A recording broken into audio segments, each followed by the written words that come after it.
بس ایک واقعہ صرف اس صبر کا میں آپ کے سامنے رکھوں گا. بڑا زبردست واقعہ ہے, بچے, بوڑھے, مرد اور عورتوں کے لیے عبرت ہے اس واقعے میں.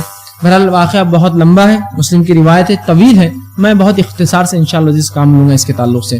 آپ صلی اللہ علیہ وسلم فرماتے ہیں اس واقعے کو اللہ رب العزت نے قرآن میں سورۃ البروج سورہ نمبر 85 کی ابتدائی آیتوں کے اندر بیان کیا ہے. اصحاب اخدود کا واقعہ فرمایا قتل اصحاب الاخدود کہ مار دیے گئے اخدود والے, گڑھے والے لوگ.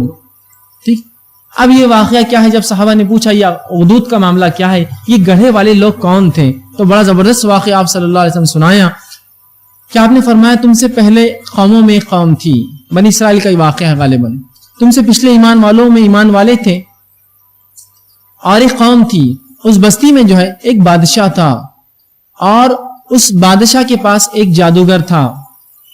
وہ جادوگر جو بوڑھا ہونے لگا, اس نے کہا اے بادشاہ, وہ خوابوں کی تعبیر اس طرح کی کاما کرتا, نجوم تاروں کو دیکھ کر تقدیر بتاتا. اس نے کہا اے بادشاہ سلامت, میں بوڑھا ہو چلا ہوں, میں مر جاؤں گا, لہٰذا تم ایک بچہ میرے پاس لا کے دو جس کو میں تعلیم دوں جادو کا علم, تاکہ میرے بعد وہ آپ کی مدد کرتا رہے.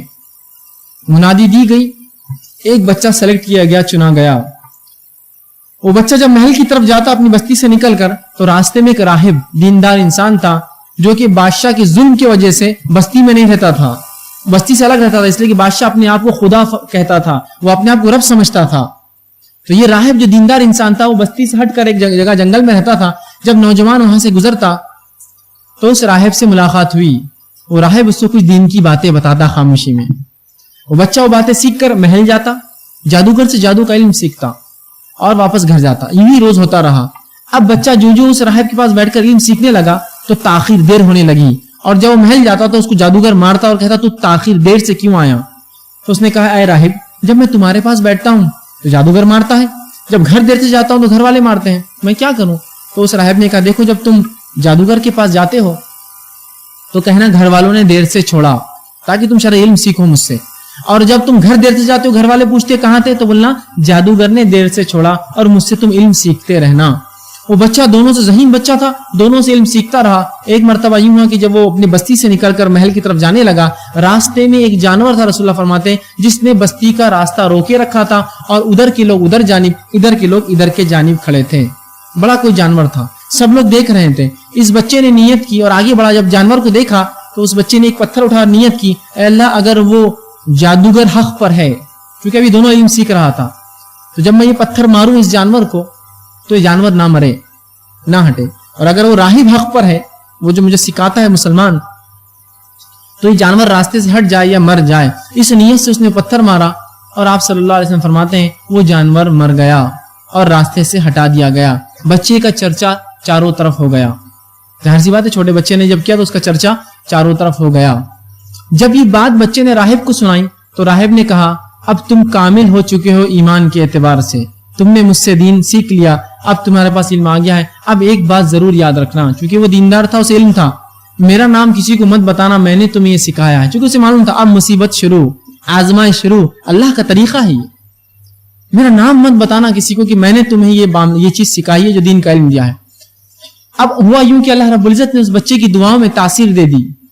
اور جب کوئی شخص اس کے پاس آتا, بچہ کہتا کہ اللہ پر ایمان لاؤ, اور پھر اس کے حق میں دعا کرتا, اللہ اس کی دعا کو قبول کرتا, اور وہ بیماروں کو شفا دینے لگا اللہ کے حکم سے.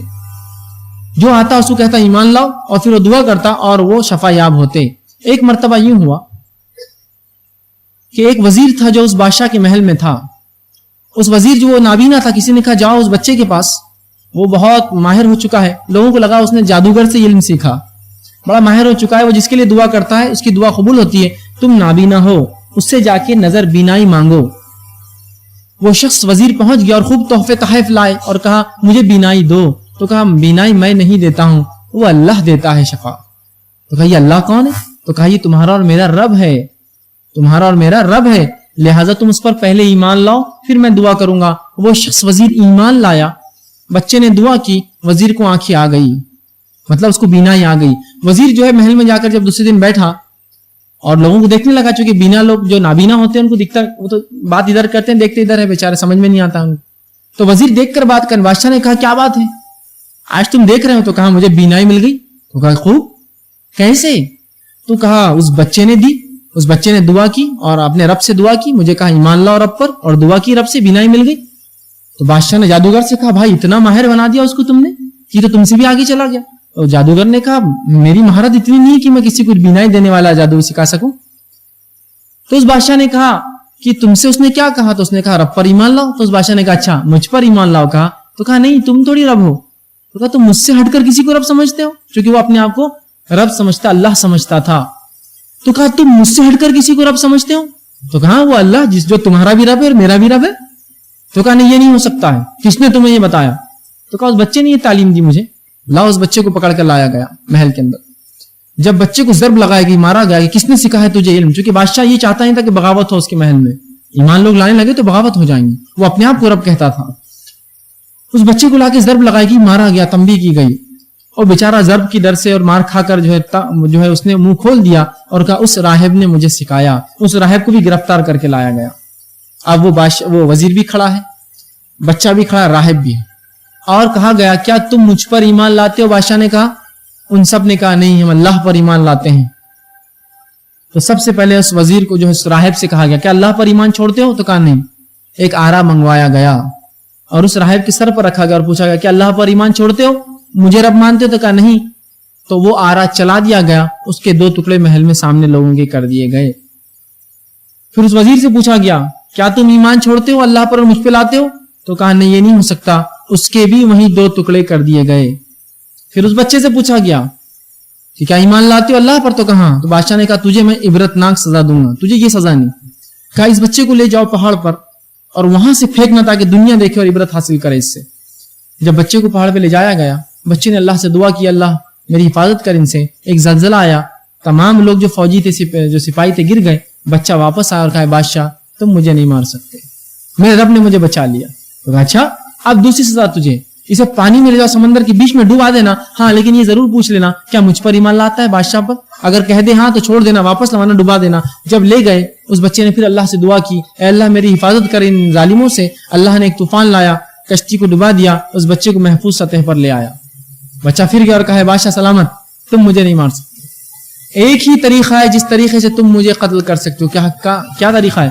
تو کہا مجھے سب سے اونچے مقام پر لے جاؤ اپنے علاقے کے, اور تمام اپنے بستی اور شہر والوں کو, ملک والوں کو جمع کرو اس مقام پر, اور ان کے سامنے میرے ترکش سے ایک تیر نکالو جو میں دوں گا تمہیں, اور اس تیر کو لے کر یہ کہنا بسم اللہ رب الغلام, کہ اللہ کے نام سے جو اس لڑکے کا رب ہے, اور پھر وہ تیر میرے سر پہ مارنا تو ہی میں مر سکتا ہوں. بادشاہ نے کہا میں تو چاہتا ہوں ہی. اس نے منادی لگائی, لوگ جمع ہوئے, ایک پہاڑ پر اس بچے کو لے جایا گیا جہاں سے لوگ دیکھ سکتے تھے, اور بادشاہ نے اس کے ترکش میں سے ایک تیر لیا اور وہی لفظ کہے بسم اللہ, اللہ کے نام سے رب الغلام جو اس لڑکے کا رب ہے, اور تیر اس کے سر میں جا کر بیچ میں لگا, اور وہیں اس لڑکے نے گردن ڈال دی اور وہ مر گیا.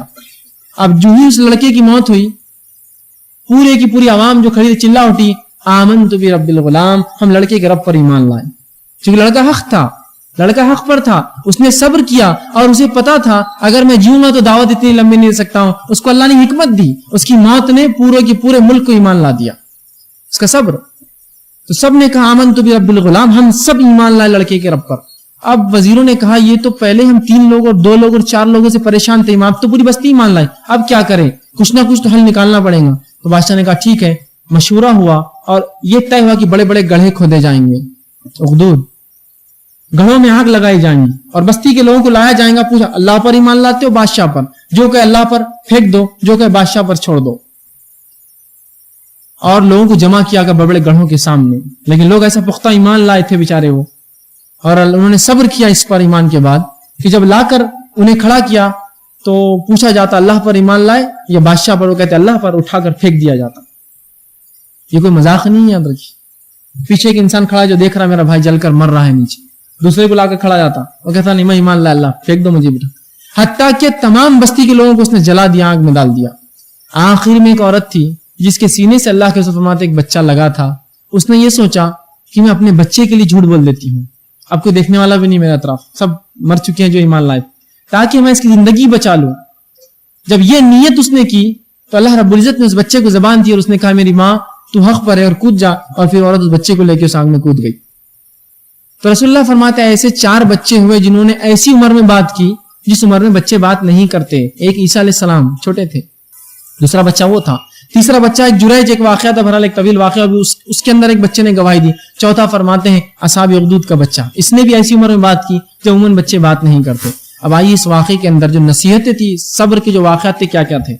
سب سے پہلے اس راہب کا صبر، اسے پتا تھا اگر میں ایمان کی دعوت دوں گا تو مصیبت مجھ پر آنے والی ہے، پھر بھی اس نے اپنے ایمان کو چھپایا نہیں اور بچے کو حکمتاً تعلیم دے دی، ایمان بتایا. دوسرا، اس وزیر کا ایمان دیکھیے آپ اور اس کا صبر دیکھیے. وزارت، پوسٹ بہت بڑی چیز ہوتی ہے. ہم آج کل ہم دیکھتے ہیں چھوٹی چھوٹی پوسٹ کے لیے ہم بھکاریوں جیسا پھرتے ہیں لوگوں کے پیچھے، اور وہ جو چاہے ان کو رب سمجھ ان کے سامنے جھکتے ہیں. وزیر تھا وہ، معمولی اس کی پوزیشن نہیں تھی، بادشاہ کی بازو بیٹھتا تھا وہ، لیکن اس نے اپنی وزارت کو بالائے طاق رکھ دیا، اس کو اپنے پیروں تلے کچل دیا ایمان کے لیے. کہا نہیں، ایمان تو نہیں چھوڑتا ہوں، چاہے مار دو اور قتل کر دو. وزیر قتل کیا گیا. پوزیشن ہولڈنگ تھا نا، ایک عام آدمی تو پھر بھی قربانی دے سکتا ہے، اس کا ہے کیا، یہ وزیر تھا. لیکن اللہ پر جب ایمان لایا، اس لیے میں نے کہا اس قصے کے اندر ہر پوزیشن اور ہر کسی کے لیے ایک عبرت اور نصیحت ہے. اس راہب کے لیے ایک نصیحت ہے کہ وہ ہاتھ سے کچھ نہیں کر سکتا تھا، زبان سے کچھ نہیں، تو خاموشی میں تعلیم دے دی، صبر کیا اپنی تکلیف پر، ایمان نہیں چھوڑا. اس کو قتل کیا گیا، وہ اللہ کے راہ میں شہید ہوا. اس وزیر نے جو پوسٹ ہولڈ کرتا تھا، چاہتا دنیا کے لیے چھوڑ سکتا تھا، پوسٹ نہیں چھوڑی، اپنا جو ہے پوسٹ کو چھوڑ دیا، ترک کیا اور موت کو پسند کیا، اللہ پر ایمان کے لیے صبر کیا اور قتل کیا گیا، شہید ہو گیا، مارا گیا. اس بچے کا دیکھیے آپ صبر، اور اللہ نے جو اس کو حکمت دی تھی، اپنی جان دے دی اسلام کی دعوت کے لیے، اور بستی والوں تک پیغام ایک ہی جھٹکے میں پہنچا دیا. یہ وہ دور تو نہیں تھا کہ ٹیلی کاسٹ کرے، براڈ کاسٹ کرے، یہ ایک طریقہ تھا. اللہ نے جو حکمت اس کو سجائی تھی، اس حکمت کے تحت اس نے یہ کام کیا، یہ منمانی نہیں تھی اس کی. اور اس بچے کی قربانی دیکھیے، بڑے تو قربانی پھر بھی دے دیتے ہیں، اس بچے کی عظیم قربانی اس دین کے لیے، اور وہ اس کے لیے مارا گیا اور شہید ہوا. اور پھر اس پوری قوم کی قربانی دیکھیے، ہر بڑا اور چھوٹا اور عورت اور مرد سب آگ میں کودنا پسند کیا، ایمان چھوڑنا پسند نہیں کیا. اور آخر میں اس ماں، اس عورت کی اور اس چھوٹے بچے کی قربانی دیکھیے کہ اس ننھے بچے نے بھی جو ایمان کے لیے مرنا پسند کیا، لیکن وہ زندگی اس نے پسند نہیں کی، اور وہ عورت بھی اس کو لے کر کود گئی. تو اس واقعے میں ہر فرد کے لیے نصیحت تھی، ہر فرد کے لیے صبر کے نمونے تھے. ہر پوزیشن میں جو آپ ہولڈ کرتے ہیں، ان میں ہر کسی کا ایک عبرت تھی کہ سب نے قربانی دی اللہ اور اس کے دین کے لیے. کیا آج ہم ایسے صبر کے لیے تیار ہیں؟ ہم تو اتنے صبر کے لیے بھی تیار نہیں کہ 2 روپے ہم سے چھن جائے، ہم اس کے لیے بھی پریشان ہو جاتے. یہ نہیں سوچتے کہ اللہ نے لکھا تھا میری تقدیر میں یہ ہونا، ہو گیا. نہ صبرے ہو جاتے ہیں، نہ شکرے بن جاتے ہیں. اور جب ایک انسان صبر کرتا ہے تو کیا ہوتا ہے معلوم؟ وہ صبر جب کرتا ہے تو خود بخود یہ شکر کی علامت ہوتی ہے. اسی لیے میں نے شکر کو بہت لمبا طویل نہیں لیا، آپ کے سامنے مختصر رکھوں گا. لیکن آخر جب انسان صبر کر رہا ہے کسی مصیبت میں، انا للہ و انا الیہ راجعون پڑھا، یہ اس کا شکر ہے. تو صبر میں شکر خود بخود داخل ہے، اسی لیے عنوان صبر اور شکر رکھا گیا کہ جب ایک انسان مصیبتوں پر صبر کرتا ہے تو وہ خود بخود شکر کی علامت ہے اس کی. اور جب وہ کلمات ادا کرتا ہے حمد و ثنا کی تکلیفوں پر، اللہ کا شکر ادا کرتا ہے کہ جس بھی حال میں تو نے رکھا تیرا شکر ہے اللہ. ٹھیک، تو یہ خود ایک شکر ہے، اللہ کی تعریف کرتا ہے، حمد و ثنا کرتا ہے. ٹھیک ہے. اسی طرح اللہ رب العزت نے قرآن میں فرمایا صبر کی